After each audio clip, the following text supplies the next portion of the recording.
We're on page 29. There are two main points we're going to have today. The first one is the story, continuation of the story. You need to check in Beit HaMikdash, in the Holy Temple, the proper time of the dawn, the early morning, for all the services. So if you remember yesterday, we discussed a story. They sent someone on top of the roof, and that fellow need to recognize when is the right time, and we discussed the reason for that.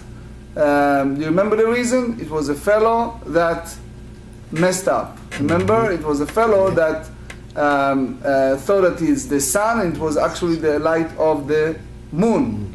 And therefore, at that time, the offering became invalid. Because they slaughtered the Talmud before. Yes, and they need to burn it. They get rid of that. So they put a decree to send the Kohen at the top of the roof, and he will see the very early of the dawn. So we're going to elaborate on that. Second one, we're going to speak about Kohen Gadol and the situation when it's the it's called Psila Bekodashim, which means sometimes you have a special sanctification of the Kohen Gadol at the time, the proper time to do it, and then the offering. We're going to speak about the different offering, such as the offering of mincha, such as of the other offering, that they have different sanctification. The second part it's based on the book called Sugiyot Bekodashim. It's a beautiful book that was written many years ago, about 40-some years ago, by whom? By my father. My father wrote a book called Sugiyot Bekodashim, and he explained these Sugiyot Holy as well. Subjects. What? Holy subjects. Yes. God bless him many more years of good health. So that's the second part of our Sugiyah. We are 6 lines from the top of the page. אמר רבי אבאו, מהי טעמא דרבי דכתיב למנצח על לילת השחר? מה היה זו קרני המפצילות לכאן ולכאן? אף שחר זה מפציע לכאן ולכאן. So Rashi goes to two different directions. One, he said that was the name of an instrument. Another one, is using euphemism for the nation of Israel. But the point Rashi tried to say, it's based on the book of Proverbs and book of Song of Songs, that Ayelet HaShachar, it's an expression, allegorical expression of the early dawn. And they speak about the Ayala. What is Ayala? Ayala is like gazelle. So they said that her wound is very, very thin and small. And therefore, the same way by her, that her the branch out here and there, so the same way they express the light of the dawn goes in several directions. The Midrash said about the Ayala that also Rachmatzar, as we said, that her internal part is small. So there is a famous saying in Midrash that when it's come to the time that she needs to deliver her baby, she have a very hard time with that, because of her system, it's so tiny. So the Midrash said the way that she released, remember we discussed that Midrash?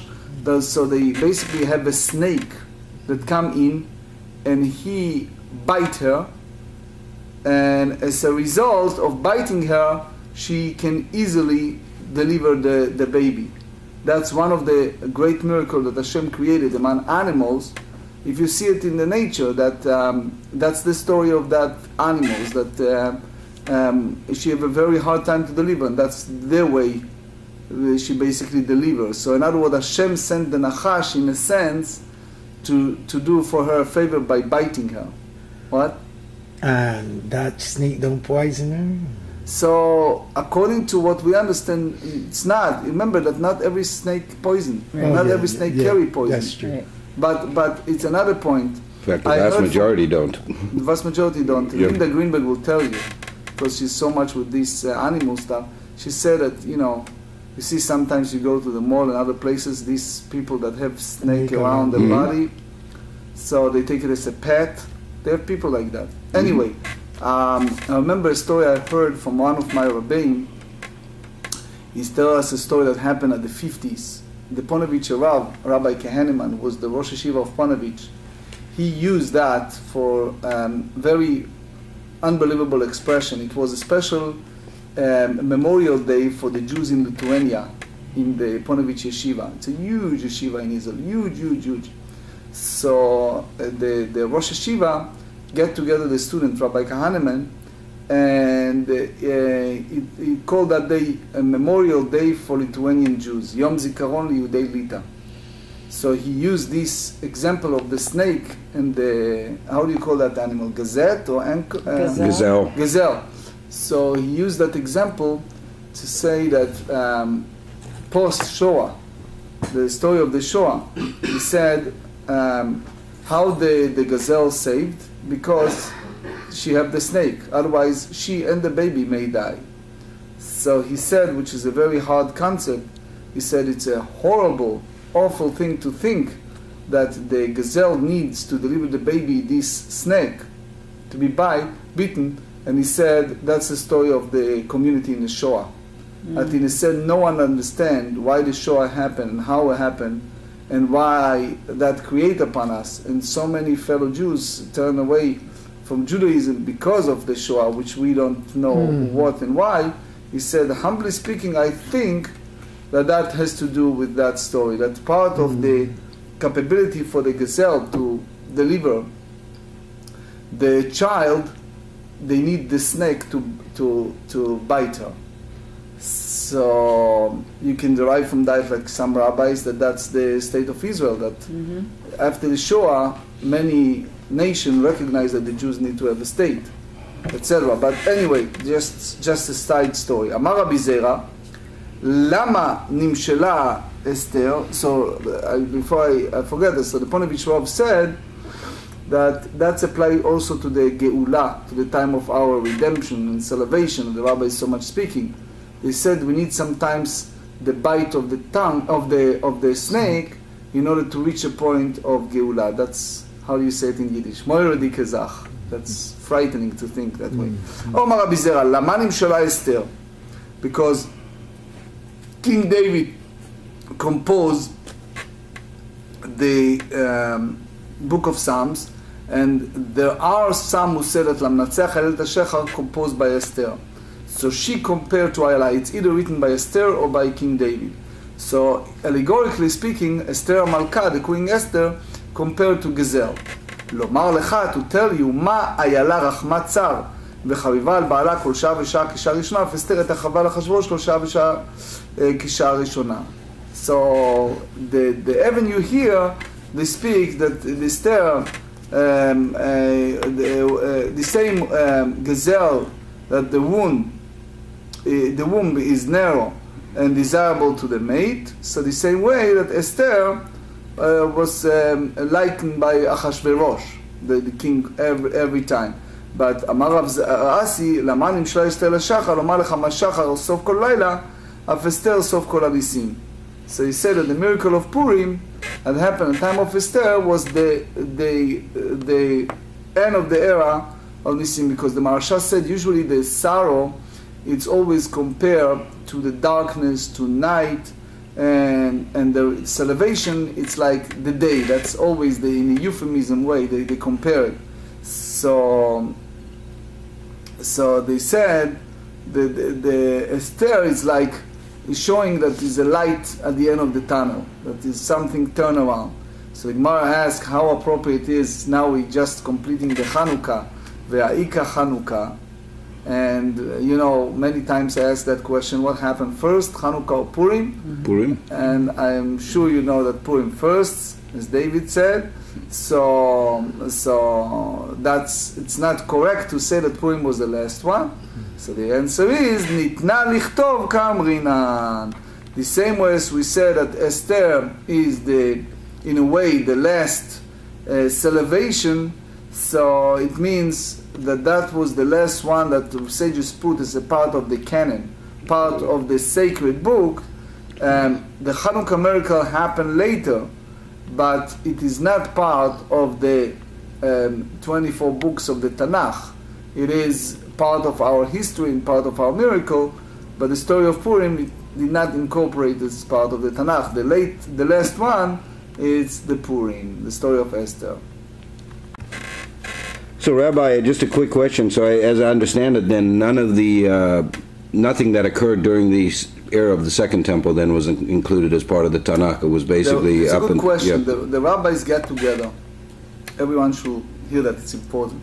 The rabbis get together, and they determine what come in the Tanakh and what not. You see it in several Gemarrah, and they determine certain book. Definitely, everyone agrees. It was several books that was a disputation. An example, book of Yechezkel, book of Ezekiel, has a lot of points in regards to kehuna, to priesthood. And the rabbis felt that it contradicted what is written in the book of Leviticus. And it was one of the giant one of the sages that sat for a long period of time to reconcile the differences between the statement in the book of Ezekiel and the statements of book of Leviticus. But to make long story short, they determine which book is part of the Kitvei HaKodesh, sacred, and whatnot. It was a discussion of a book of Esther, since they determined that it should be a part of the Kitvei HaKodesh. If it's a metameh bayadayim, as you know, that if there is a ritual impurity, you cannot touch the sacred scrolls. So the question was if Esther is in the same category. But the bottom line, just in a very Is very that short, because that occurred when there was no temple? So one of the reasons. But the Okay. key is they made decision at that time that certain books they incorporated, certain book not incorporated. So for example, a book like Ben Sirah, it's a book of a lot of morals. It did not incorporate it. But Esther, decision was that it's one of the canon. The way that we treated the book of Esther, it's a little different than the other books. In a sanctity, it's less, but it's still part of the canon. Versus book of Hanoch, book of Ben Sirah, all kind of books that it's called outside books. It's not part of the sacred canon. So they said here, Hanicha leman de'amar, Esther nitna lichtov. That's good according to the one who said that Esther, it's part of the Bible as a book of sanctity equal to other books of the Bible. Ela leman de'amar, Esther lo nichna lichtov. But the one who said that the permission was not granted to write the scroll of Esther as a part of the Bible, and therefore its sanctity did not reach the level of other book of the Bible. So how we explain it? So according to that opinion, Esther, it's the last miracle, you can say so. Why Esther compared to the dawn? So Gemarrah said, Mokim la, one who said that Esther is not incorporated with the sacred books, is כרבי בנימין בר יפת אמר רבי אלעזר. דאמר רבי בנימין בר יפת אמר רבי אלעזר, למה נמשלה תפילתן של צדיקים כאיילת? So he said, basically Rashi used the word klomar, and I explain in my book Biura Klomar Berashi Lashas that Rashi bothered here what exactly the connection between Ayelet HaShachar and Esther. So Rabbi Binyamin Yefet explained, לומר לך, מה איילה זו כל זמן שמגדל את קרני המפצעות, הצדיקים כל זמן שמגדילים בתפילה, תפילתן נשמעת. So then here he explained to us something fascinating. He said, you know what happened to people? You daven, you pray once, twice, 5 times over something, right? And then you reach a point you said, Hashem, kivyachol, it's not care for that, we don't listen for that, it's not worth it to continue. That I'm just done. So he said, no, a person should pray and have a long prayer and sincere pray, and if he feels that he's not heard, he should not give up, and he shouldn't feel that he imposed kivyachol upon Hashem by keep praying. because it carries and has a value, and hopefully soon, one day, a person know how it's affected. But each and every single prayer carries a value. There is a sacred book called Raziel HaMalach. It's a Kabbalistic book. So over there he tells a story, which again, it's a little Kabbalistic, just give you as a point, about the first man Adam. Kivyachol Adam met Raziel HaMalach. So they say that Adam, when Hashem sent him out of the Garden of Eden, he sat and he sobbed and cried and he felt sorry about this first sin. We all know the story. So he prayed and prayed and prayed and prayed until he reached a point that he felt it meaningless. Why should I continue? And at that very moment, he saw, which the book called Raziel HaMalach, and he told him, you shall know that Hashem heard each and every of your prayer. That's exactly what the Meiri said here. And don't think that it doesn't carry a value. You just don't understand, you don't comprehend how exactly it works. But each and every prayer carries value. Furthermore, the Torah tells us in Parashat Vayetchanan about Moshe Rabbeinu, that Hashem asked him, stop praying. He prayed that he wants to enter the land of Israel. Right. And Hashem told him, do not pray anymore. In other words, you reach a point that if you continue on, I have to change all the plan and have you enter the land of Israel. So in other words, each and every prayer carries a meaning. So back to our Gemarrah, they said the same apply here. Just as with regard to him, as long as it's growing, the antlers, they continue to branch out. So too, with regard to the righteous, as long as they engage more and more in prayer, their prayer is heard, even, as we said, they don't see the result right away. Now we back to the Mishnah. That's another subject now. The Mishnah said, if you remember, that it was the light of the moon, and people thought it was just one time, that it's the sun, v'shachatu et hatamid. So it was a daily offering, and since they mix up just one time between the light of the moon and light of the sun, so they have the offering, and the offering, daily offering, has to be sacrificed daytime. So they have no choice but to get rid, to burn it, because it was misleading information. So then, at the very end of that statement, they said that Horidu Kohen Gadol lebeit tefillah. They took the Kohen Gadol to the mikveh, to a place to duck himself. So why do the Gemara said, tell me exactly what happened. I need to know the details. Eimat, when this story happened, I need to understand what's the connection between Kohen Gadol and what's exactly happened when that one incident happened, that since that they asked someone to go at the top of the roof. Tell me. Ileima bishar yemot hashana. If you tell me that that event happened doing all year round and not Yom Kippur, not in a day of atonement, lo sagya de lav Kohen Gadol. So, just some word of introduction to make sure that we all understand. The moon goes around, and David will tell me if I'm right? He get you to go around for the whole month, which is full circle. And if you talk about a day, so you take a day, they have 24 hours a day, and they said in addition to 24 hours, they have another 48 minutes. That's what they said.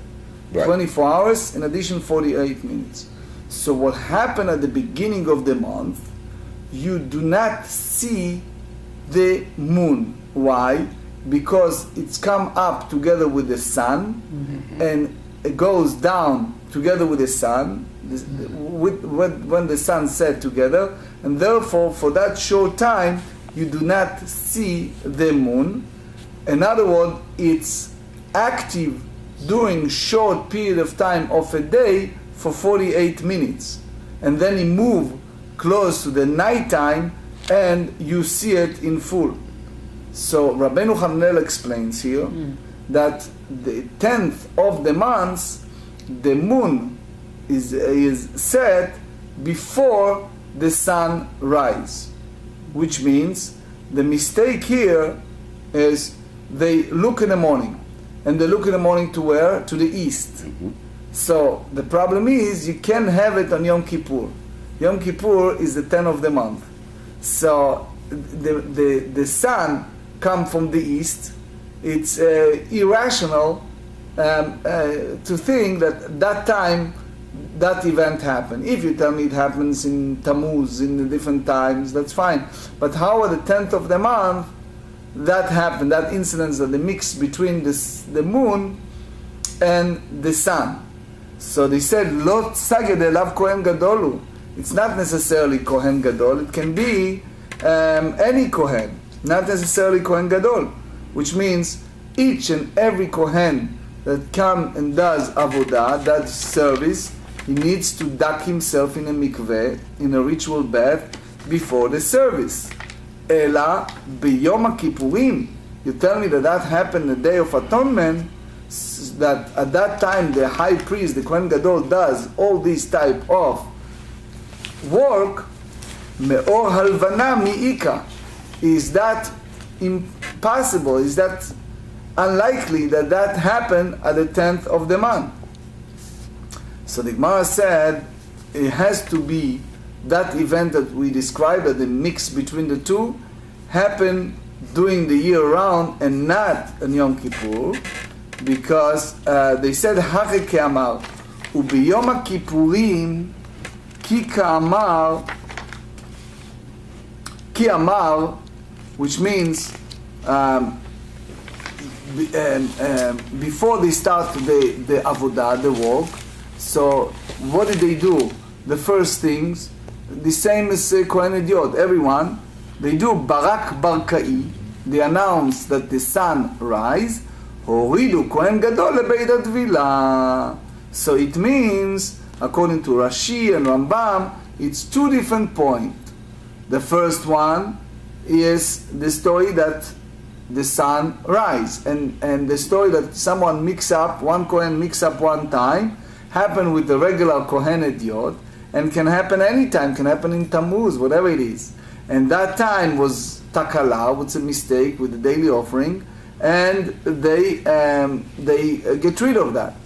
But the second part is, upon announcing on Yom Kippur that is a dawn, it's a morning, the first thing you do is you ask the Kohen Gadol to duck himself in a mikveh before they start the service. Now the Gemara elaborates on that Mishnah. Tani, soon you see why we use Tani here. Avua de Rabbi Avi, לא זו בלבד אמרו, אלא אף מליקת העוף וקמיצת מנחה בלילה תישרף. So, he said, that's not the only thing that they said, that the daily offering slaughtered before dawn is disqualified and burned. They said rather, even in the case of pinching of the neck of the bird and taking off the handful of meal offering that are performed at night, which means that instead of doing it at night, you have, for example, comets that left over from the for the mincha offering, so that's the meal offering. So you do the maasek kmitza balayla. You do the performing of the kmitza, the taking that's with the hands. So if you do it in at night, it makes the korban pasul, invalid. So Tosfot explains here that it's not only the korbanot, the offering, it's also melikata off, also the pinching of the neck of the bird, which means that's based in Gemarrah Menachot. I'm sure that you remember when we said in Gemarrah Menachot that there are 4 stages in the process. It's called shchita, the slaughtering, holacha, carrying, and then kabbalah, receiving, and the 4th one is the sprinkling. It's a 4 things. The same apply to korban muncha, to the meal offering. So he said, if it happens at night, tisaref, you need to get rid of that, you need to burn it. You cannot use it. Bishlama olata of. If you tell me that a bird sacrifice as a burnt offering is disqualified if pinching before dawn, so my dehava ava, you cannot bring life back to the animals. It's over, right? So it's over. So you cannot continue and do them, go back and do melika. Ela komets. But if you talk about handful of a meal offering that will be burned, 29, nihadra v'nehedar v'nakmetza b'imama. Simple solution. So you know what you do? Let us restore a handful that was removed from the meal offering at night, and let us again take a handful during the day. So you solve the problem. So the Gemara said, Hu tanela v'hu amarla. You have to understand that when it's come to Mizbeach, the altar, there is it doesn't carry only Kedushat HaGuf, they have Kedusha Yetera, addition sanctity of the Mizbeach. So there is a process, there's a Kli Sharet, the vessel that you serve in a Mizbeach, it's Mekadesh Bekedushat Mizbeach, it's carry the sanctity of the altar, the same. Trace a scenario. Mr. Reuven, he slaughtered an animal, and the blood came out of the floor. Can he take that blood and use it on the altar? The answer is no. Now, if he slaughtered it and the vessel, kli sharet, the vessel that he carry leftover, he can use it for the mizbeach. Why? Because the category of kli sharet is getting highest level of sanctity. The same manner applied to the mincha, to meal offering. You have the solid, you have the process of hagdasha, you sanctified it. And then you have the kli sharet, the sacred vessel. So they have the kedushat haguf, the sanctity of the vessel. So therefore you do the kmitza, you put it in a kli sharet, and you receive that part. So basically it's considering kedusha shniya, it's a highest level of sanctity, and it's ra'ui lamizbeach, you can use it for the altar. Now we said klei sharet mekadshim afilu shelo bizmano. He said that the Braita explained that service vessel, which is called klei sharet, which are sacred, consecrate their content even when those content are not placed in the vessel at the appointed time for the service. Which means once the handful is placed in the sacred vessel, the sanctity of a handful immediately takes effect, and the situation can no longer be remedied. Now the Tosfot, the second part of the Tosfot, just give you the key point. He said, "Umau bechinam dachak Rashi." Why Rashi needs to speak about kedusha shniya, second level, to take the mincha and to put it in the sacred vessel. Mekadshin afilu shelo bezmano. At the night it's sanctified. In the morning nifsal belina, because it's past the night. So therefore you need to burn it. So he said, why Rashi speaks about kedusha shniya? So he said, in conclusion, Rashi hold that is kli sheni, second vessel.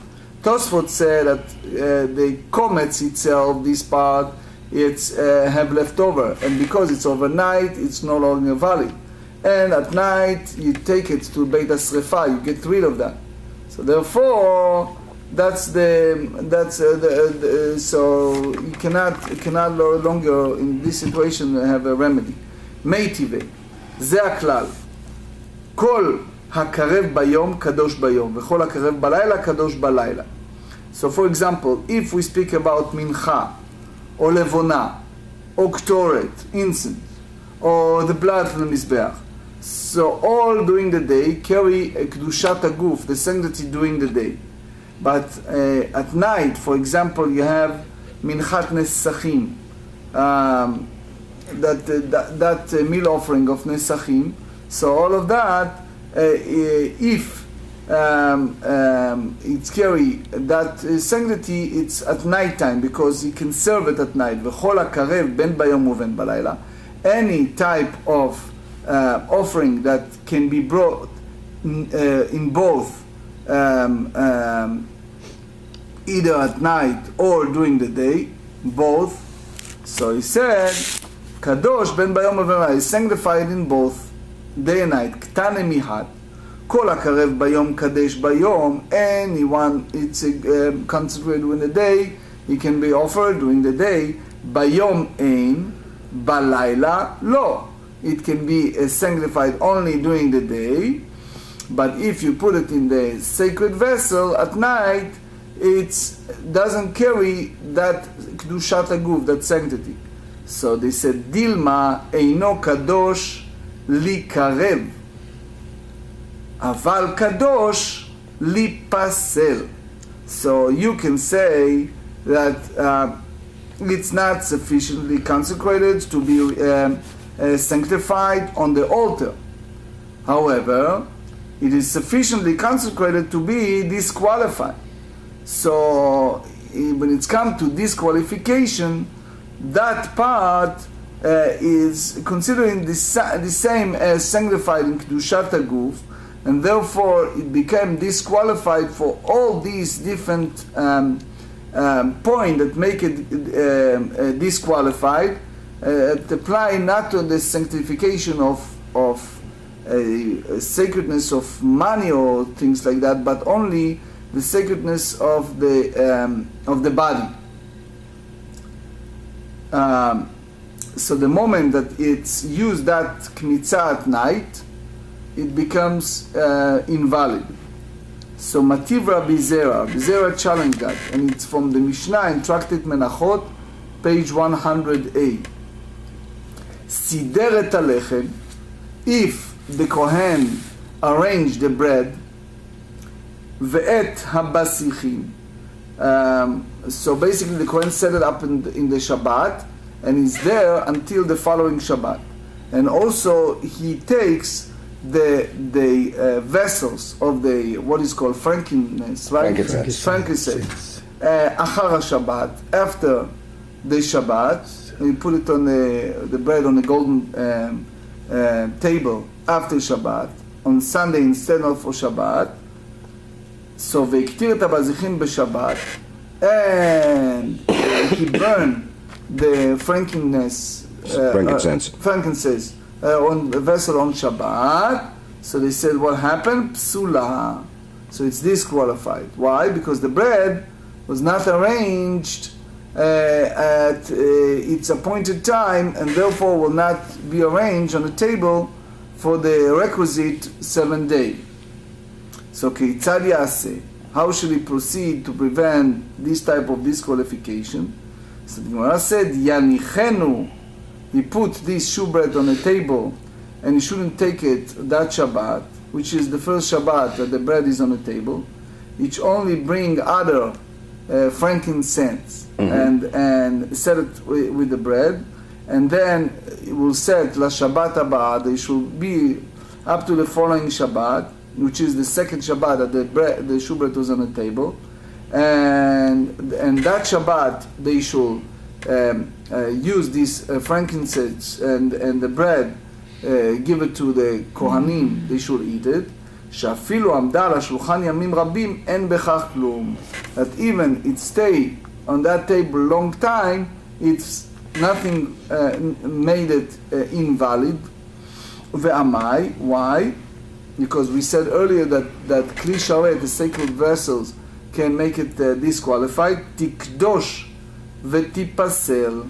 So they said it's consecrated and disqualified, which means it's consecrated in order to be disqualified, which means that this attachment to the table makes the shewbread consecrated because it was set up not in the proper time.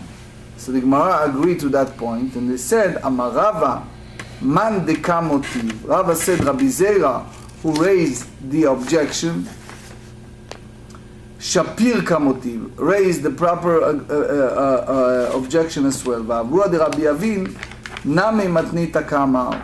And the father of the Rabbi Avin is also stating the Braita. So his opinion cannot be dismissed. So, and he said, V'kasavar, and he explained, Laila ein mechusar zman, Yom mechusar zman. He said that the service that perform at night, earlier it's considered that non-premature, but the service that performed by day earlier is considered premature. So you understand that the table does not consecrate shubert place on it a day before Shabbat, and how much so a week before Shabbat.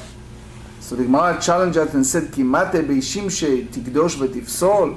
You mean to tell me when Shabbat evening arrive, so the bread remaining on the table should be consecrated and disqualified when morning comes because it's arranged at night?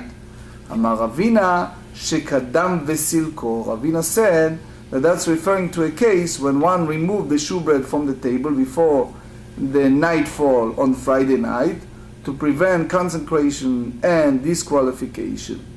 So they said Marzutra. And there's another teus. The Gemara said Marzutra.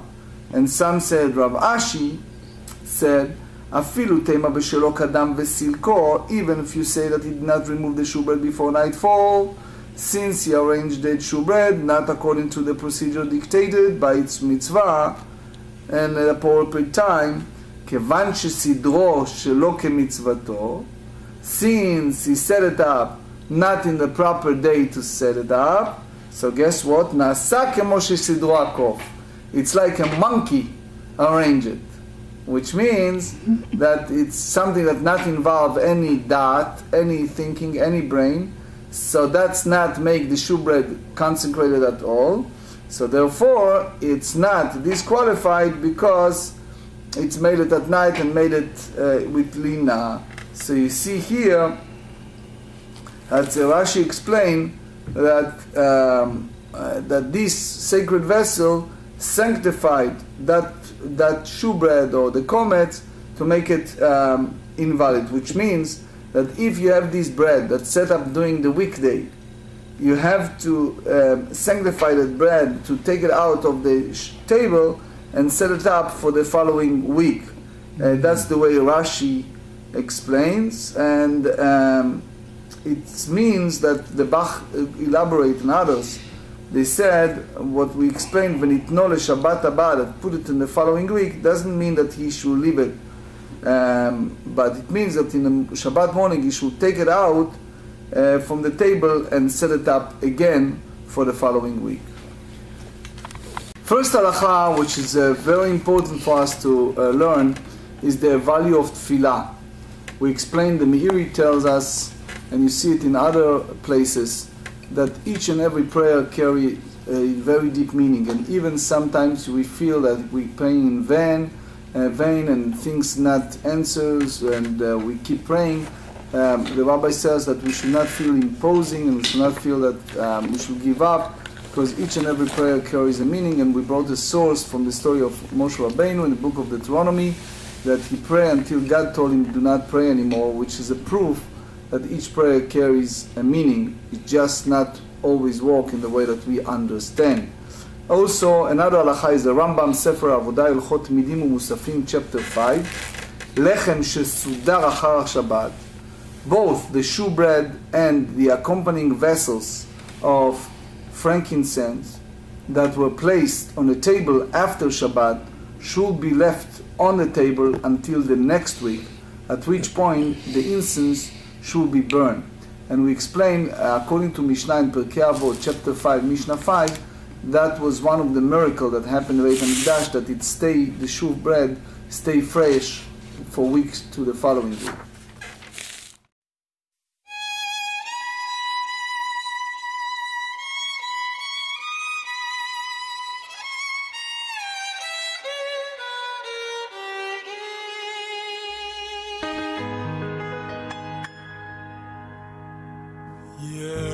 Yetzahave